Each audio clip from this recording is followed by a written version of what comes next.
ಪಕ್ಷಾಂತರನ ಆರೋಪ ವಿರುದ್ಧ ವ್ಯತಿರಿಕ್ತವಾದಂತಹ ಹೇಳಿಕೆ ಕೇಳಿ ಬರ್ತಾ ಇರುವಂತದ್ದು. ಪ್ರಮುಖವಾಗಿ ನೋಡಿ, ಸದ್ಯದ ಮಟ್ಟಿಗೆ ಮತಗಳ್ಳತನದ ವಿಚಾರಕ್ಕೆ ಸಂಬಂಧಪಟ್ಟಂತೆ ವಜಾ ಮಾಡಿರುವ ವಿಚಾರವಾಗಿ ರಾಜ್ಯ ನಾಯಕರಿಗೆ ಹೈಕಮಾಂಡ್ ವಾರ್ನ್ ಮಾಡಿದೆ.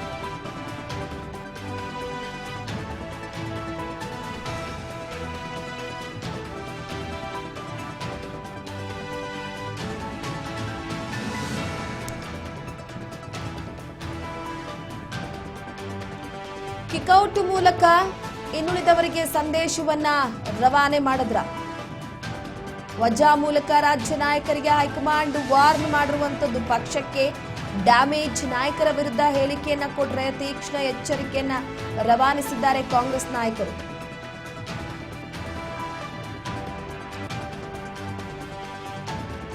ನೋಡಿ, ಪ್ರಮುಖವಾಗಿ ಒಂದು ಕಡೆ ಮತಗಳ್ಳತನದ ವಿಚಾರಕ್ಕೆ ಸಂಬಂಧಪಟ್ಟಂತೆ ಹೇಳಿಕೆಯನ್ನ ನೀಡಿದ್ರು ರಾಜಣ್ಣ ಅವರು.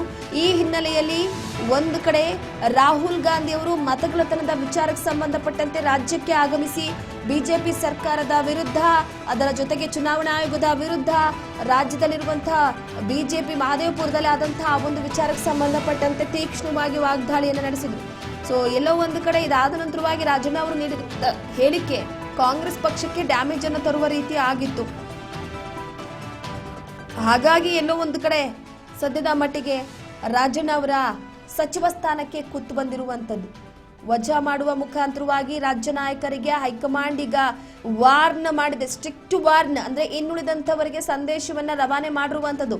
ಪಕ್ಷದ ವಿರುದ್ಧ, ಪಕ್ಷದ ನಾಯಕರ ವಿರುದ್ಧ ನಾಲಿಗೆ ಹರಿಬಿಟ್ರೆ, ಡ್ಯಾಮೇಜ್ ಸ್ಟೇಟ್ಮೆಂಟ್ಗಳನ್ನ ಕೊಡ್ತಾ ಹೋದ್ರೆ ಅವರಿಗೆ ಫೈನಲ್ ಪಕ್ಷದಿಂದ ಉಚ್ಚಾಟನೆ ಅನ್ನುವಂಥದ್ದನ್ನ ಎಲ್ಲೋ ಒಂದು ಕಡೆ ಸದ್ಯದ ಮಟ್ಟಿಗೆ ಸಂದೇಶವನ್ನ ರವಾನೆ ಮಾಡಿರುವಂತದ್ದು. ಸಚಿವ ಸಂಪುಟದ ವಿಚಾರಕ್ಕೆ ಸಂಬಂಧಪಟ್ಟಂತೆ ಸಚಿವ ಸಂಪುಟದಿಂದ ವಜಾ ಮಾಡಲಾಗಿದೆ ಈಗ ರಾಜಣ್ಣ ಅವರನ್ನ. ಹಾಗಾಗಿ ಮತಗಳ್ಳತನದ ಆರೋಪದ ವಿಚಾರಕ್ಕೆ ಸಂಬಂಧಪಟ್ಟಂತೆ ಹೈಕಮಾಂಡ್ ಮತ್ತೆ ಯಾರು ಕೂಡ ಪಕ್ಷಕ್ಕೆ ಡ್ಯಾಮೇಜ್ ಆಗುವ ರೀತಿ ನಡೆದುಕೊಳ್ಳಬಾರದು ಅನ್ನುವ ನಿಟ್ಟಿನಲ್ಲಿ ಈ ರೀತಿಯಾದಂತಹ ಒಂದು ಕಠಿಣ ನಿರ್ಧಾರವನ್ನ ಪ್ರಯೋಗ ಮಾಡಿರುವಂತದ್ದು.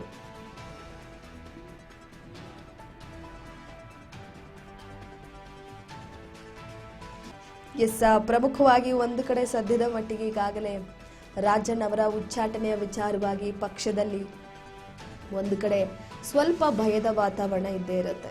ಯಾಕಂದರೆ ಈಗಾಗಲೇ ಅವರ ಸಚಿವ ಸ್ಥಾನದಿಂದ ಉಚ್ಚಾಟನೆ ಆಗಿರುವಂತಹ ವಿಚಾರ ರಾಜಕೀಯ ವಲಯದಲ್ಲಿ ಸಂಚಲನ ಸೃಷ್ಟಿಸಿದೆ. ವಿರೋಧ ಪಕ್ಷದವರು ಕೂಡ ಅಸ್ತ್ರವಾಗಿದೆ.